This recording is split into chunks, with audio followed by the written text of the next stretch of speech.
በአሜሪካ በዚህ ሳምንት እንዲሁም በመጪው ቀናቶች ውስጥ ይኖራል የተባለው ከባዱ የበረዶ ግግር፣ ከባዱ የአየር ለውጥ ብዙዎችን ከወዲሁ እያስፈራ ይገኛል።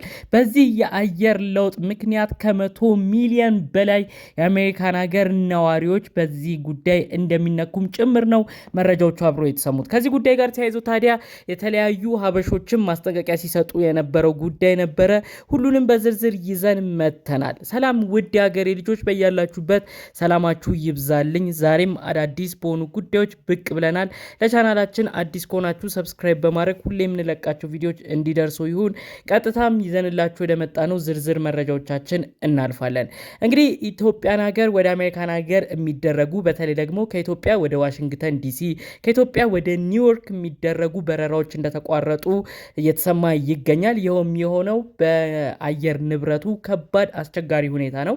ታዲያ አሜሪካን ሀገር ከሰሞኑ በአብዛኞቹ ስቴት ላይ እያለፈ ያለው ስኖ ታይም የበረዶ ወቅት በጣም ከባድ እንደሆነ እንግዲህ የመንግስት ኃላፊዎች ራሱ ወጥተው መግለጫ እየሰጡ ነው። ህዝቡም ጥንቃቄ እንዲያደርግ በቤቱም እንዲቆይ የሚያስፈልገውን ነገር ይዞ ቤቱ እንዲቆይ ነው እንግዲህ አብሮ መልእክቱ የተሰማው። ከዚህ ጉዳይ ጋር ተያይዞ ታዲያ ብዙ ኢትዮጵያኖች ደግሞ ሌላ ምክሮችን አያይዞ ሲናገሩ ነበረ። በዚህ ስኖ ታይም ላይ እንግዲህ ብዙ ስቶሮች እቃ አልቋቸው እቃው ተሟጦ አልቆ ራሱ የሚገዛው እቃ ራሱ ባዶ እስከመሆን ደርሶ ነበር። ይኸው የሚሆነው እንግዲህ መንግስት ያስተላለፈውን መልእክት በመነሳት ብዙዎች እቃ እየገዙ እቃቸውን እያስቀመጡ የምግብ አስቤዛ እያስቀመጡ ብዙ ሰው ቤት የሚያሳልፍበት ጊዜ ስለሆነ ከተለያዩ ስቶሮች ባንዴ ነው ባዶ የሆነው እቃዎቹ። ታዲያ ይህንን አያይዘው ሁለት ምልከታ እየተሰጡ ነበረ። አንደኛው ምልከታ መንግስት እየተናገረ ያለው መግለጫ ማካበድ የበዛበት ነው፣ ትንሽ ወሬው ገነነ፣ ማስጠንቀቂያውም ገነነ። ምናልባት ይህ የሚሆነው ኢኮኖሚክ ኢምፕሊኬሽን ሊኖር ይችላል።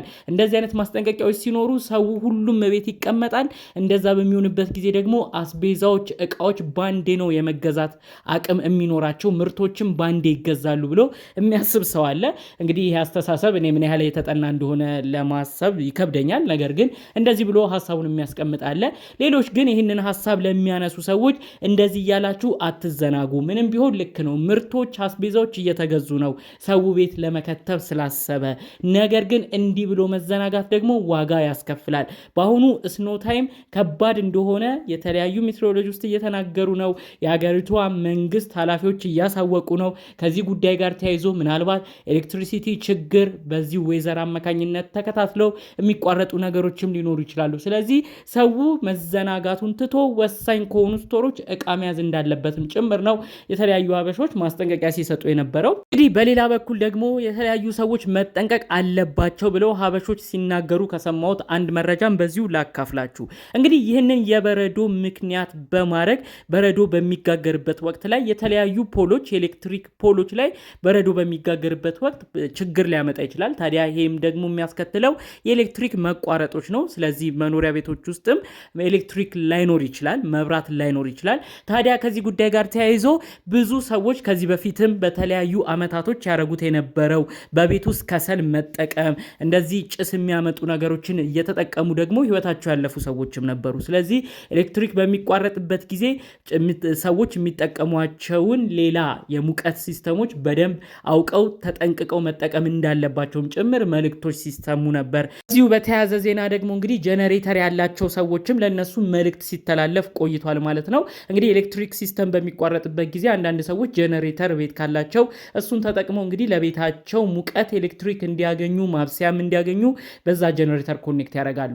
ታዲያ ይህም በሚሆንበት ጊዜ አስፈላጊው ጥንቃቄ እንዲደረግ ነው አብሮ መልእክቱ መረጃው የተሰማው ማለት ነው። የጀነሬተር ጭስም ከራሱ የሚወጣው ጭስም በጣም ከባድ ችግር ሊያመጣ ይችላል። እንደሚታወቀው አሁን በረዶማ ወቅት በሚሆንበት ጊዜ ብዙ ሰው በሩን ዘግቶ ነው እንግዲህ በዛው ቤት ውስጥ የሚያሳልፈው።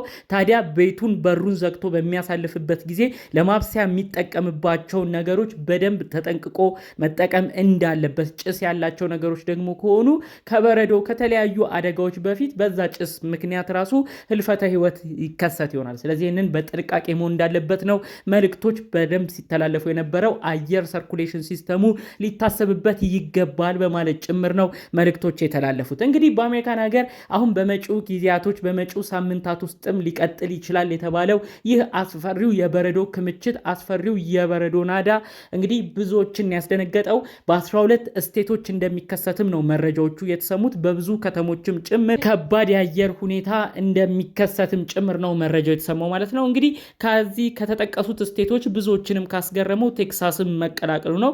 ቴክሳስ እንግዲህ በአየር ንብረታቸው በሞቃትነት የሚጠቀሱ ዋነኛ ስቴት ነው አሜሪካን ሀገር ካሉ። ታዲያ አሁን ባለው ስቶርም ሜትሮሎጂስት ዘገባ ቴክሳስም እንግዲህ በከባድ ሁኔታ በበረዶ በዚህ ስኖ ታይም እንደሚጠቁም ጭምር ነው እንግዲህ መረጃዎቹ አብረው የተሰሙት ማለት ነው። እዚህ በበረዶማ ወቅት እንግዲህ ብዙ የሀበሾች ተጨንቀዋል። ፈጣሪ አምላክ እንግዲህ ከተጨነቁበት ነገር አውጥቶ ብርሃኑን ፀሐዩን እንዲያሳያቸው የእውነት ከልብ እመኛለሁኝ። እንግዲህ ለሀገራቸው ለሚኖሩበት አሜሪካን ሀገርም ሰላም እንዲያመጣ ነው የእውነት ከልብ እመኛው ማለት ነው። እንግዲህ ይህ ዌዘር ብዙዎችን ቤት እንዳስቀረ በተለያዩ ኮመንት ሀሳቦች ላይ ስንመለከት ነበረ። አንዳንድ ሀበሾችን ደግሞ ኮመንት ላይ የተመለከትናቸው እኛ ግን ፈርዶብናል፣ አልታደልንም፣ ቤት ለማረፍም አልታደልንም፣ እኛ በረዶ ከሚዝቁት በረዶን የሚያነሱት ሰዎች መካከል ነን እያሉ ደግሞ እንግዲህ ኮመንት ሲጽፉ የነበሩ ሰዎችንም ተመልክተናል ማለት ነው። እንግዲህ በዚህ የበረዶ ግግር ከሚያነሱ ሰዎች መካከል ያሉ ሀበሾች ሰራተኞች እንዳሉም ጭምር ነው እኛም በመረጃዎቻችን የተመለከት ነው ማለት ነው። በስተመጨረሻ እንግዲህ ብዙዎች ጥያቄ የሆነባቸው ነገር እስከ መቼ ነው ይሄ ነገር የሚቆየው ነው። ታዲያ የተለያዩ ጥናቶችም የዜና አውታሮችም እየተናገሩ የሚገኘው ቅዳሜ፣ እሁድና ሰኞ ከበድ ያለው ዋነኛው ኃይለኛ የስቶርም ወቅት እንደሆነ፣ በረዶ የሚወርድበት ዝናቦችም ከባባድ ዝናቦች የሚወርዱበት ጊዜያቶች እንደሆኑ ነው እንግዲህ መረጃዎች የተናገሩት። ከዛ በመጪው ሳምንታቶች ውስጥ የመቀነስ ባህሪ እንዳለውም ጭምር ነው መረጃዎቹ አብሮ እየተሰማ የሚገኘው። ስለዚህ በእነዚህ 3 ቀናቶች ላይ አስፈላጊውን ጥንቃቄ መንግስት የሰጠውንም ጥንቃቄ በመውሰድ ሁሉም ሰው ራሱን ሊጠብቅ ይገባል። ከዛ ውጭ ደግሞ ቅድም እንዳልኳችሁ ሰዎች በመኖሪያ ቤታቸው ውስጥ ሆነው ደግሞ የሚያደርጉትን ነገር ጥንቃቄ በተሞላበት መልኩ መብራት ቢቋረጥ መብራት ቢጠፋ ራሳቸውን ሌላ አደጋ በማይጥልበት መልኩ የተለያዩ ጭስ ነገሮችንም ቤት ውስጥ ባለመጠቀም ጭምር ጥንቃቄ በተሞላበት መልኩ ይህንን የበረዶ ወቅት ማሳለፍ እንደሚገባ ነው መረጃዎቹ የሚያሳዩት። እኛም በዛሬው ቪዲዮቻችን ይህ ነገር ይሰመርበት ጥንቃቄ ያስፈልጋል በማለት ዛሬ ልናጋራችሁ መጣን። በሌሎች ጉዳዮቻችን እስክንገናኝ ድረስ ለዛሬ ይዘን የመጣነው መረጃ ይህን ይመስል ነበር። በሌሎች ቪዲዮቻችን እስክንገናኝ ሰላሙን ሁሉ ተመኘውላችሁ። ሰላም